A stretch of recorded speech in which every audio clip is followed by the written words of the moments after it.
turned out Lesbian Pirates is the single best tagline I have ever come up with for any book ever. The number of people who walk past and then do the double take and come back being like, Lesbian Pirates, tell me more. Like, it sells spectacularly. Hi, I'm KJ Aiello, and welcome to Season 2 of The Book Hook, where each episode we dig into writing and storytelling that challenges the status quo and examines how authors use their work to resist, to question, and to reimagine our world.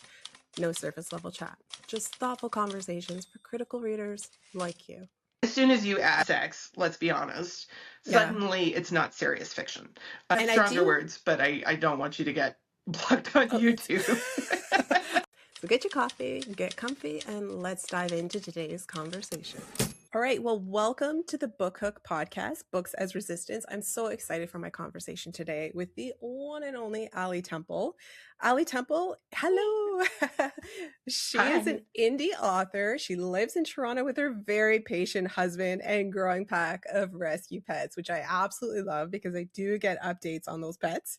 She tries to split her time between writing and other traveling adventures, anywhere that has good wine also, and I'm going to add there anywhere that has a great museum.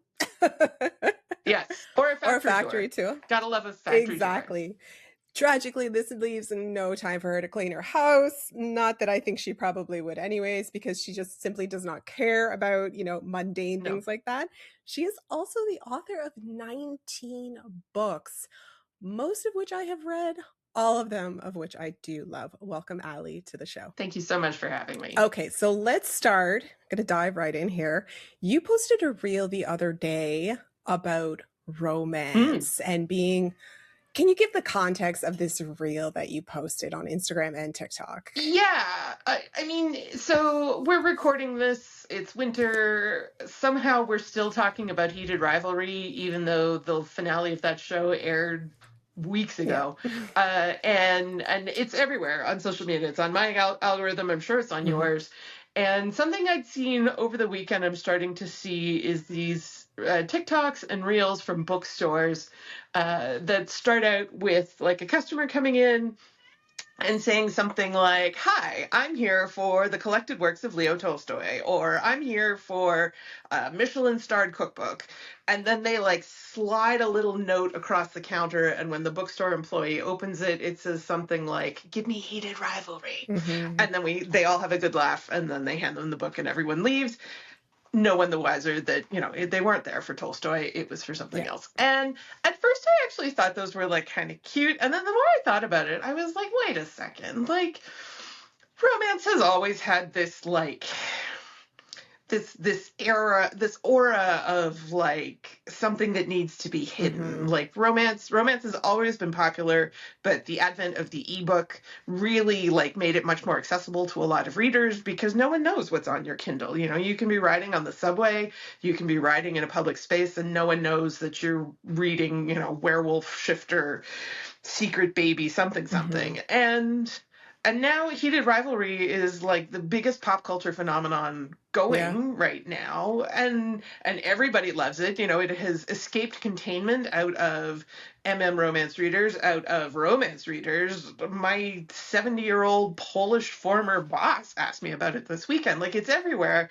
And yet somehow we're still making videos where it's something that has to be hidden. Shameful. And, and shameful. And it's not. Like, it's not. It clearly isn't because everybody loves it. So, let's stop pretending that Tolstoy has like, and I don't want to knock Leo Tolstoy specifically, but let's stop pretending that that there's some genres of fiction that are more worthy than others. Right. Like it's all about humanity and empathy and compassion, and we should be giving readers that empathy and compassion too, even if they're not reading something that we don't necessarily think is valuable. I saw a reel actually, I think it was yesterday, when one of my random doom scrolls, which happens all the time lately, and it ties in directly to that reel that you posted in this conversation we're having right now. And the woman said this is more of an intellectualism versus anti-intellectualism debate. I'm wondering if you have a take on that, or maybe even if you saw like reels floating around about that too. I've certainly seen some reels about it. I mean, it's a long conversation. It's a nuanced conversation.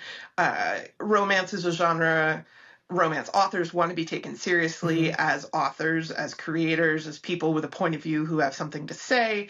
But there can also be the other side of it, where people critique a particular book or a particular niche, and suddenly the pushback is like, well, why can't you just let people enjoy things? And it's sort of, certainly there's lots of value in escapism and entertainment as escapism, but also you have to be willing to let your work be critiqued. You certainly can't say that all romance is fluffy escapism with no other value than to bring, dopamine and a few moments of joy. But I think as individual authors, we have to be prepared that our work will be read and critiqued on the same kind of basis as other genre fiction is, for sure. Whether that's a science fiction or mystery, there's always going to be aspects that readers don't like.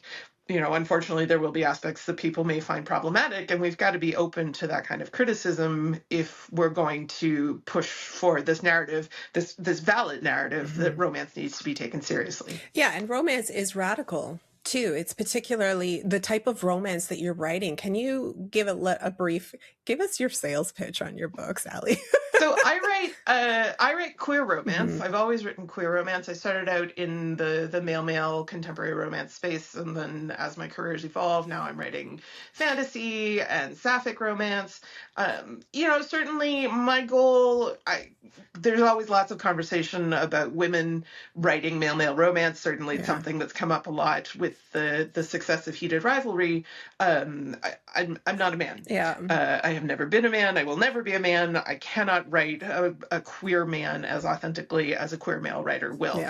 But I think there's still room for women writing identities that aren't theirs, any author writing identities that aren't theirs, to help normalize it, to help increase visibility, to look at other aspects of what it means to be human, what it means to reach for love, what it means to search for a partner who sees you as you are, accepts you as you are. I mean, nobody's perfect. And that's, I think, what romance does, is it takes deeply flawed characters and shows how they are still worthy of care and respect and love, and how to find their place in whatever world they happen to be inhabiting. In queer fiction, we often see that not only through romance, but also through found family. They're often, the main characters are people who don't quite fit into the world that they're inhabiting to start with, and over the course of the story, the trilogy, whatever it happens to be, they do find that landing pad.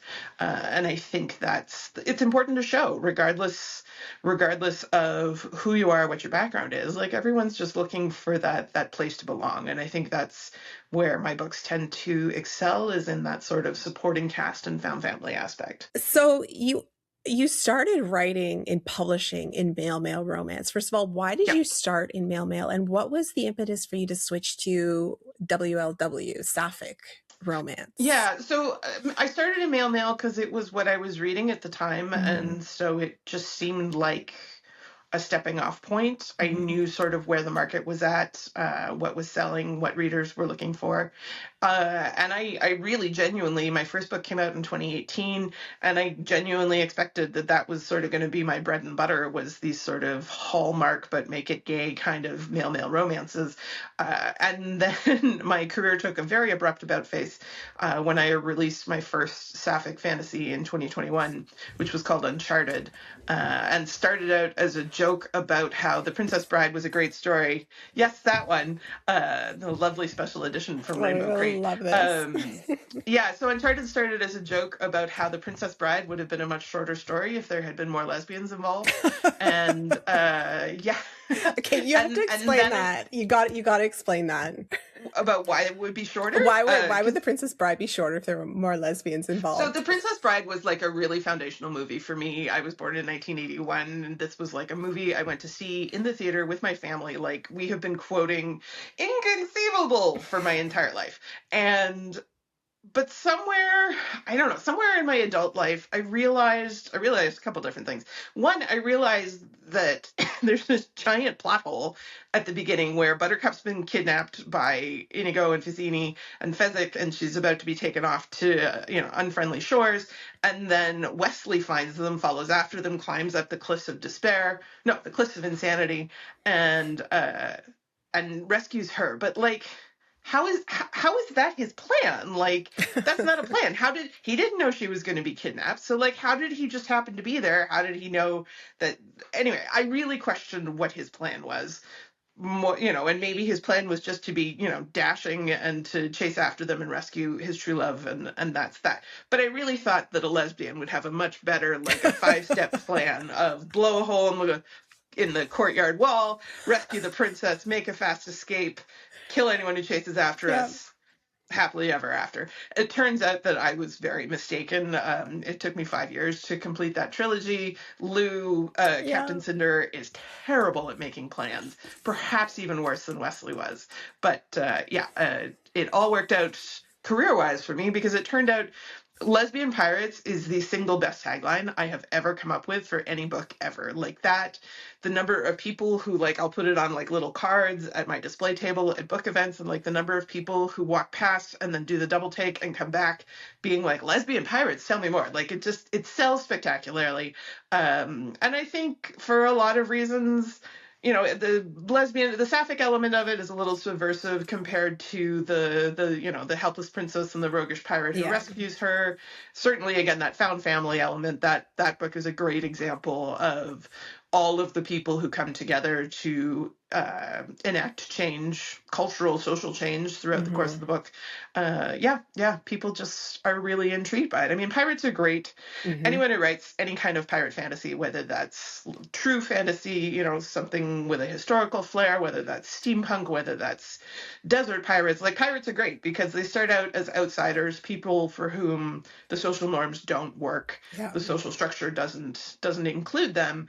And so you can have a lot of fun, and they're applicable in any time period, any world. Like, there's always those group of people for whom that doesn't work, and pirates are a great stand-in for that group of people. I mean, pirates have always been popular. The story of pirates. Pirates are great. Yeah, exactly. And a woman pirate? I'm sorry. Lesbian pirates are better. Too much for me. So everyone, that is the Pirate and Her Princess trilogy, the first book, which is Uncharted. I have I actually have them all, but I have the special edition that came from Rainbow Crate. Yes. It is absolutely stunning. I love these books so much. I mean, first of all, I love your writing.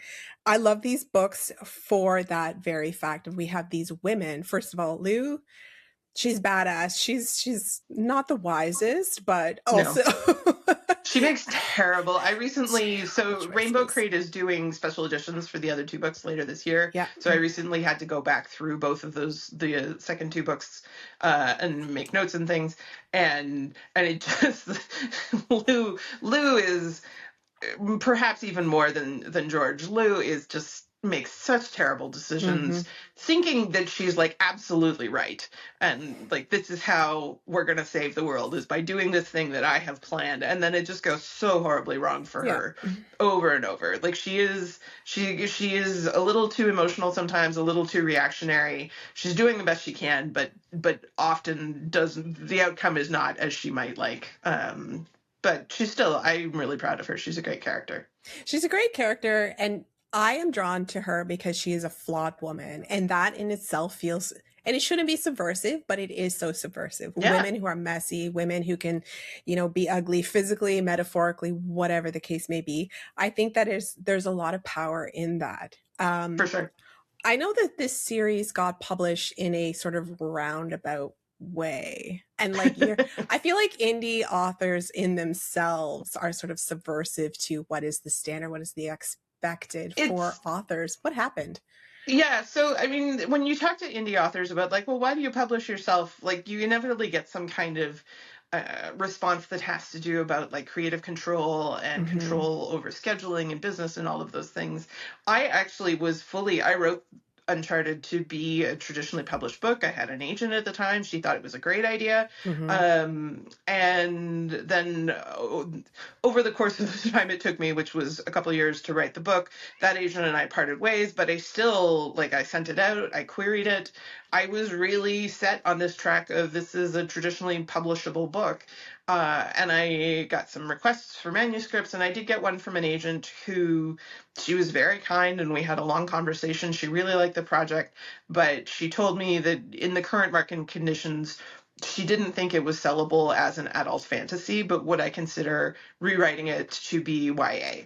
The characters are young enough. They're both in sort of their early 20s, so it wouldn't be a ton of work to just age them back a little bit more.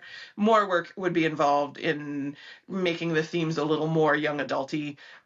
It is while the characters are fairly young, the themes are pretty grown up, and not so much about like coming into your own sense of identity, and more about like how do we burn it all down.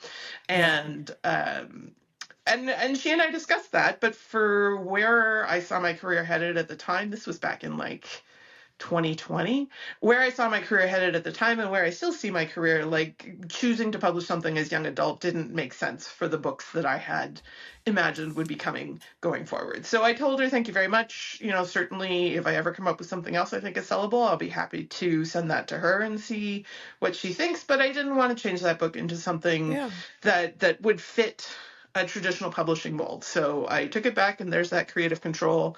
I, certainly worked with editors to make it the best story I could, but it was the story I wanted to tell, which was one about adults, young, but still people in their adulthood doing adult things. And certainly it's resonated with lots of people. It's sold thousands of copies. And certainly in my mind, that was the right choice for that project. And that's the joy of indie is my criteria for what makes a sellable book is very different than the marketing team, the finance team at a big five publisher. I can release it now while there's an appetite for it. I don't have to wait a couple years for editors and PR plans and all of those things. And I can tell the story the way I want to, the way I hear readers asking for it, rather than having to seek, the thumbs up. Yes, let's do this, that you would have to do from an editorial board. I'm going to take just a second of your time here because I know you want to get your hands on a copy of the books featured on the Book Hook podcast. Well, good news. Thebookarchive.ca has got you covered. The Book Archive is a queer, independently owned online bookseller that ships all across Canada. They stock tons of your favorite books, and guess what? They also do special orders. Yeah, I get like 95% of my books from thebookarchive.ca. Most of them are special order. Thebookarchive.ca are committed to carrying books written by authors who want to resist, to question, and to reimagine our world. So use the link below and check out the books at thebookarchive.ca. They've curated all the lists of the authors featured on the Book Hook. Like the Book Hook, the Book Archive, it's kind of like a match made in heaven. Anyways, now back to the conversation. So this is a common story, though, I do hear. I mean, at least you see it on social media, and you posted a reel about this, which went viral, of women being forced to write, women fantasy writers being forced to write YA. Yeah. Can we dive into that a little? I still feel like this is relevant. I mean, I think that goes back to the previous conversation about not being ashamed about reading romance is there is an element of like real you can't see my fingers, but real serious fantasy is written by men, and women write fluffy, sweet fantasy with like a sort of trope laden love interest, and that fits better. That appeals more. That doesn't appeal to grown up serious fantasy readers. That appeals more to young women who want something frothy and silly that you can slide across the bookshelf counter or the bookstore counter and never actually have to admit to reading. And in fairness, I've been that person who's an adult buying Twilight hoping no one at the bookstore recognizes that I was there 3 days before buying the last book. So I have fallen into those traps as well. But certainly, I think there is an attitude over the last 10 years that fantasy written by and for female readers is young and Mm-hmm. less consequential. And, this is why, you and I have had discussions before about the whole concept of romantasy Mm-hmm. as a trend. And I, for a long time, really disliked the term romantasy because it does differentiate, like, this is all like men and swords and big Yeah. epic stuff, and this is silly little women writing their silly little love stories with fey princes who can't talk about their feelings. Mm-hmm. And the other thing it does, I think romantasy exists for young adult readers, true young adult readers, young readers who are coming up into adult fiction, still buying into that, like, you can't openly read romance novels. Like, they don't want to be Mm-hmm. seen reading those books. But if we call it romantasy, that's okay. Mm-hmm. And it's a romance. I'm not knocking that. I love romance, but I think Yeah. there is romantasy makes it feel more palatable. So I think I got a little off topic there, but basically women writing fantasy. And, like, I know as soon as I say this, there will be comments being like, but I read this by this woman and, it was fantasy. It was on the fantasy shelf, and there's always exceptions. But I think as a niche fantasy written by and for women gets slotted into YA a Yeah. million times more often than the same kind of story, but with male leads written by a man would be. So I think for clarification, there is this assumption that romantasy is less toothsome than, Yes. fantasy happens to have romance in it. But Yes, that's as soon as you obviously, add, like, a complex yeah, love story, and there's particularly the assumption. as soon as you add Okay. sex, let's be honest, Yeah. suddenly it's not serious fiction. Yeah. As soon as we start diving into the world of a heroine's sexuality as part of a larger plot with dragons, with fey princes, with Yeah. whatever it happens to be, it's no longer quote unquote serious fiction. Right. And that's That's that's not true. nonsense. I No. have And I stronger do. words, but I don't want you to get blocked on Oh, YouTube. I think we're far enough into the conversation now that YouTube won't catch it, won't pick it up. But maybe for some of our more sensitive Yeah. listeners, we're gonna avoid that, even though I do drop an F-bomb every now and then. I do think I don't know if this is just my own lovely little bubble that I've gone down into social media and my circles, but I do feel like younger women now are expecting this toothsome, this gritty, these books that are sex forward, that are no holds barred, no bullshit taking kind of thing. There we go. There's the swear. I'm the first one to break the ice there. I don't, and that feels, you and I are very close in age, and that feels so different than when I was young. Mm-hmm. Right? The way women are going now, young women are going now with their reading. And they are very much, I do see them owning the sexuality. I do see them being very public about it with, I zero do, but I apologies made. still, like, when I'm scrolling on Book Talk, on Bookstagram, like, there is definitely people owning it, and, like, I am here for, and, like, some of the stuff they describe is, like, truly some of the filthiest literature out there, but there is still this subset, too, that, like, refers to things as, like, smut and then giggles behind their hands, and I don't see that as necessary. Like, that... Again, I have in the past taken exception to the word smut, and I know it's a term that's been used in different contexts for a long, long time, longer than I've been writing books. But again, we shouldn't have to apologize. It's sex. And I know part of that is because, the YouTube censors, the TikTok censors are looking for words to be like, no, can't have that. But, like, don't apologize for it. That's really what it boils down to, is be unapologetic about the books that you love. Don't let people shame you for what you enjoy reading, and don't buy into the narrative that's just because something is sexy makes it somehow unserious. Sexuality is serious. Attraction is serious.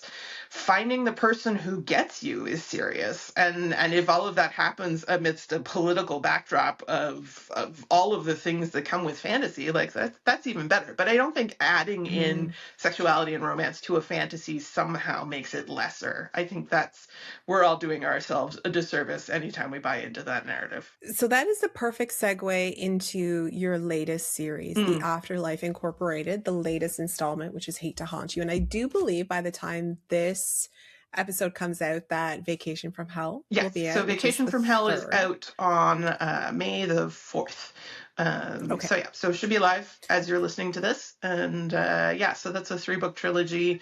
also under the Alli Temple name, available everywhere. And definitely different from Lesbian Pirates, but still, I hope, a lot of fun. So let's give a little bit of like, what is this about? Hate to Haunt You, and Only Mostly Dead is the first one, the Yes. Afterlife Yeah. Incorporated trilogy. I feel like this is the most you.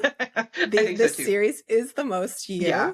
you. But it's also very different than anything else you've written, but it still has the same heart. Yeah, What is it? that is, so Only Mostly Dead was definitely a book born of pandemic trauma. And if we're all Mhm. going to be locked inside with no one to talk to, with, only our spouse or partner and the pets to talk to, if we're all going to be afraid, of infecting each other, like, does anything really matter? And yeah, so Only Mostly Dead starts with Ember, who is a 30-something life coach in Toronto, who is dying of terminal cancer and chooses medical assistance in dying, which is something that's available here in Mhm. Canada to terminally ill patients. And but unfortunately, there's a bureaucratic glitch, and the afterlife is not ready to receive her. They didn't get her meeting invite, basically, and so now she's stuck in the suburbs, trying to find a way to cross over, because she's made peace with the fact that, Mhm. like, this is all there is for her, and but somehow she just can't quite get to the completion of that. So she's trying to cross over and enlist the help of a pair of psychic mediums who live in a bungalow in Etobicoke, out where I live, and Kelly, an unemployed Grim Reaper who really wants nothing to do with her, but unfortunately is the only connection she has to Afterlife Incorporated, which is sort of the slow-moving bureaucratic machine that processes Mhm. people and brings them over to their final destination. So I've had readers describe Only Mostly Dead as sort of like Beetlejuice meets The Good Place, or Beetlejuice meets The Yep. Office. And I think Yep. that's a pretty good parallel. Like, it's goofy and a little dark and very paranormal, but also just very human and bureaucratic. And, if this is all there is, again, if this is all there is just me and my husband, you and your roommate, whoever it happens to be, staring at each other, making the same thing for lunch ever, because this pandemic's never going to end. If all there is after death is just more forms filled out in triplicate and more focus groups and meetings, like, is there really any point What to is the any of point? this? Yeah, so that's, So what I'm hearing is this was your existential crisis. to a degree. There's definitely an element of, I wrote this book because I thought the concept was funny. But Mhm. to a degree, it's the existential crisis of, if there's nothing else out there, Yeah. there's always, you see discussions online among people, sort of like, if you found out that there was no heaven and hell, would that change how you lived your life? If you discovered that there was Mhm. no sort of cosmic uh, adjudication at the end of it, would that change how you accepted people, didn't accept people, built community, or committed heinous crimes because you knew that there was no downside in the afterlife? And so this is sort of Ember coming to grips with, once you know that there is nothing more than Afterlife Incorporated, Yeah. which isn't exactly a real haven. Does that change? She was a life coach. Like, she was there coaching people Yeah. how to, like, manifest their Live. best possible life. But if it turns out that manifesting that really only gets you 70, 80 years of whatever, was it worth it? Yeah, so it's a thoughtful book. I had an author friend, who read it and described Only Mostly Dead as being deeper than it had any right to be, um, Oh, that is which is one such of a those, good like, backhanded compliment. compliments that I'm just going to turn into, like, oh, thank you. Oh, yes. I think that's true for a lot of my books. Like, they start It out is. as being sort of silly and fluffy, and then somehow halfway through, when you're deep in your feelings, you're like, wait a second, what just happened? Yeah, Yeah. and I think this book is really me seeing how long I can push that feeling for before readers are like, okay, wait a second, is she dead or not? No, Yeah, I feel like people are, I mean, I just finished Hate to Haunt You. I listened to the audiobook. I did the immersive read, amazing. by the way. If everybody could go and do that, that would be great because I highly recommend it. Can we talk about my favorite character? Yes. The one I might have a crush on, Yeah. Kelly. Who is Kelly? Kelly, So Kelly's the Grim Reaper character. They left Afterlife Mhm. Incorporated over sort of a management dispute 50 some odd years ago. They're thousands of years old and very much of the like, I've seen everything, I've done everything, I have Yeah. zero. Humans are silly and fragile and they only live for 80 years. Like, what even is the point? Kelly lives in the suburbs in a bungalow, but like, what even is the point of engaging with these people? And so they're very much, they don't believe in gender because why would you believe in gender Mhm. when you're thousands of years old? Like, they really, Mhm. they have their point of view and are very, very confident in the belief that there is nothing anyone can do or say that's going to change what they believe is humanity. Rigid. Kelly is Surprise! so rigid. Ah. Yeah, so they're very, I've had people, it's only mostly dead, say like they're almost too serious and too gruff, but like they really are. If you were thousands of years old, you'd be pretty set in your ways too. So they're very Yeah. in, what's the word I'm looking for? Like they're not going to move. They're not going to like Mhm. immediately wake up one morning and be like, "Oh my God, you're right. Life is worth living." Like this is how they see the world, and they're not changing that. Also, they love Which is such a great things like thinking pizza and video games. Like they have chosen video games. a few little Yeah. things that they love about being in the living world, but it's a pretty short list. Yeah. And yeah, they do things exactly the way they want to do. I mean, that's why it should become as no surprise. That's why I love Kelly so much, because of the video The video games are mutant mushroom relay. That's their favorite, I love and it. yeah, they're gonna play it forever.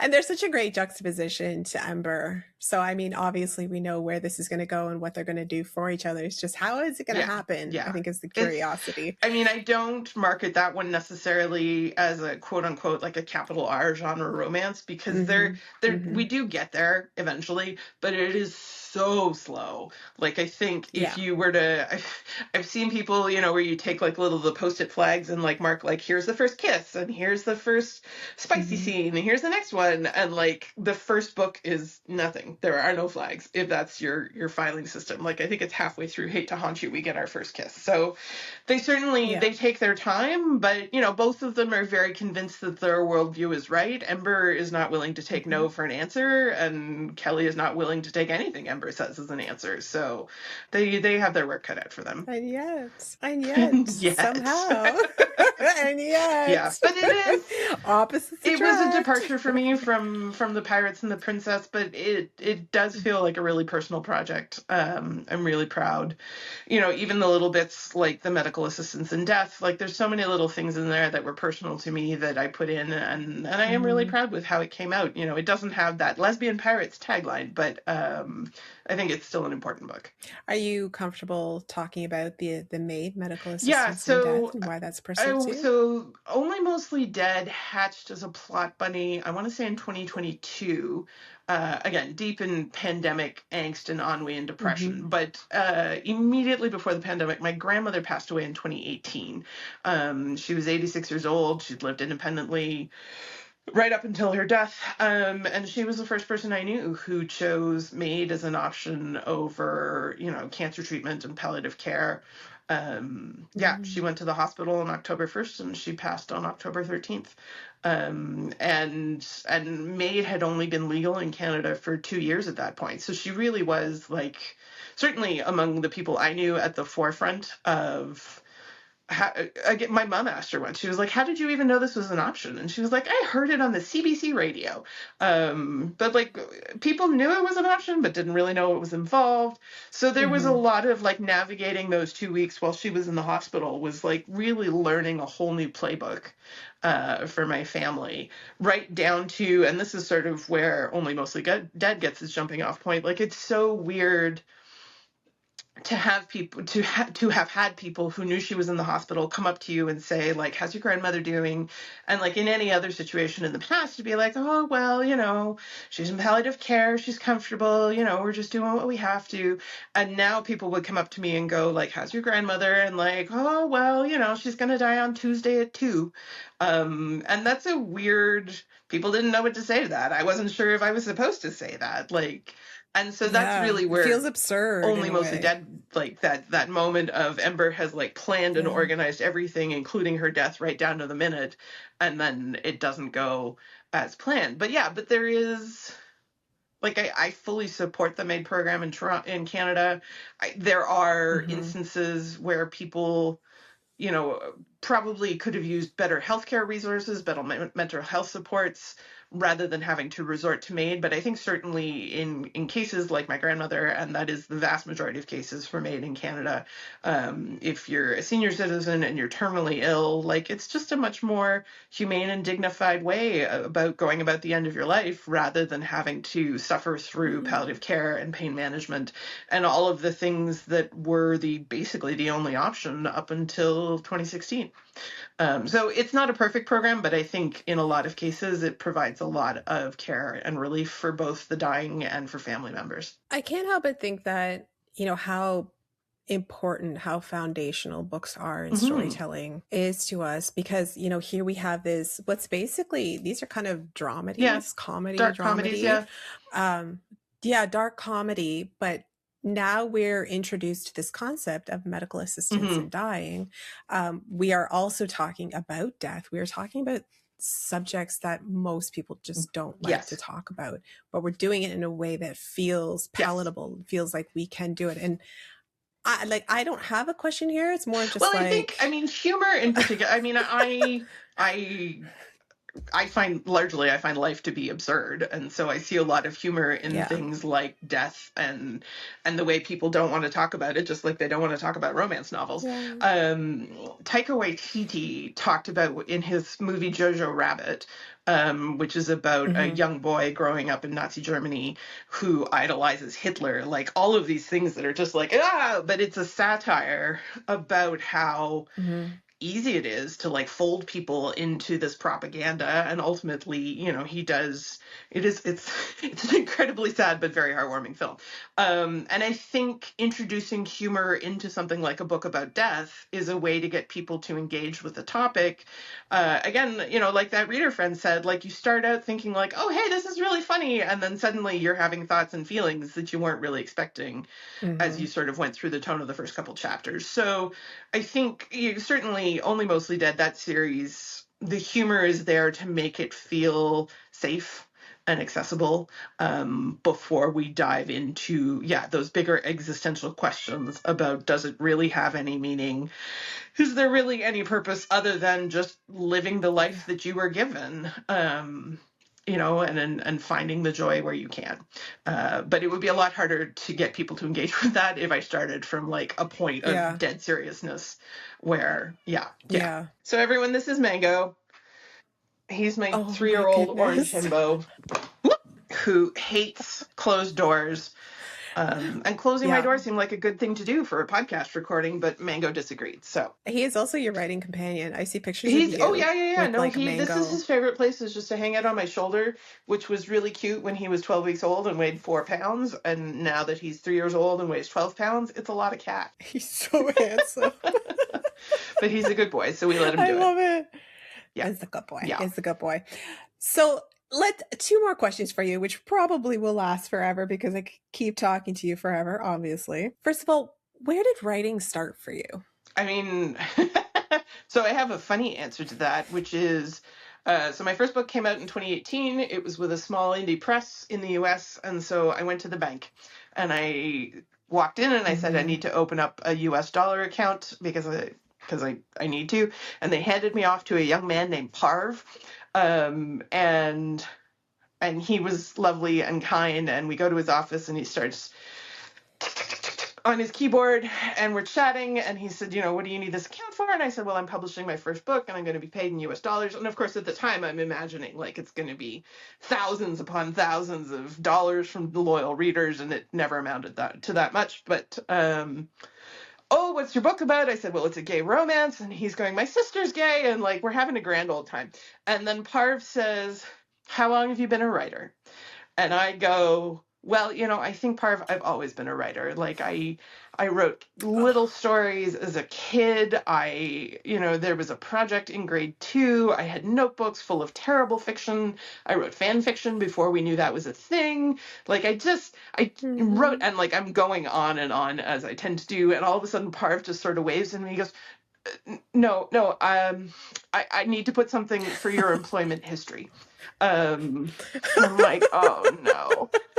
Oh, that just became really awkward. I told him he could put January 1st of 2018. So that's the answer I gave Parv, and it's the same I'll give to you, which is, I don't know. I mean, when was I not a writer? Stories are great. I've always loved stories. Yeah. Stories are great, and fan fiction is great. I think that fan fiction does not get the credit it deserves. I think a lot of us started with fan fiction. Well, in fan fiction, I mean, we could have a whole other conversation about the value of fan fiction, but I mean, it's certainly where I started, and it's where a lot of people start. Okay, so last question for you. What is next on the docket? So I'm working on a couple different things right now. Nothing that's been announced officially. But I am working on a new fantasy, back to princesses, but I want to give it a slightly more grown-up feel.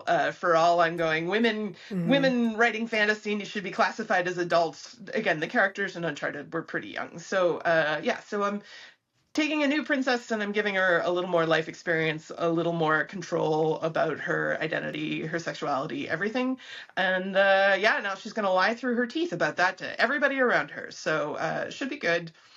Hopefully by the end of this year, I'll be able to give some more concrete information about that. And there's always another project on the go. The thing about indie authors is we just exist on a completely different timescale than traditionally published authors. So when I say it's going to be a while before I can announce anything new, I'm talking 3 to 6 months, whereas trad authors, you can sit on an announcement for years. At least a year.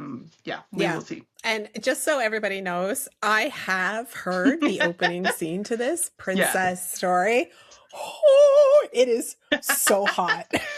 It is so good. I mean, we're going to prove her terribly wrong, but she currently is just very confident in her place in the world, which is lovely for a heroine. And then I'm literally going to shipwreck her on foreign shores. So we'll get there. But it's going to be fun. Well, I mean, if there are any literary agents or, editors of publishing houses here listening, I'm telling you, Alli Temple right over here. Thank you so much, Alli Temple. Everybody needs to check out Alli Temple, all of her work. My two favorite trilogies are The Pirate and Her Princess. First book is Uncharted. I have the special edition because I am very special. Came out with Rainbow Crate. Also, Hate to Haunt You, which is the second installment of the Afterlife Incorporated series, the first of which is Only Mostly Dead. Fabulous. Thank you so much, Alli Temple. Thank you for having me. It's been a lot of fun. This episode of The Book Hook was hosted and produced by KJ Aiello with video, content, and social media production by Jackie Johnstone. Don't forget to drop a like, a comment, share, and follow. You can also find us on Instagram and TikTok at @handlethebookhook_podcast and sign up for our newsletter on Substack.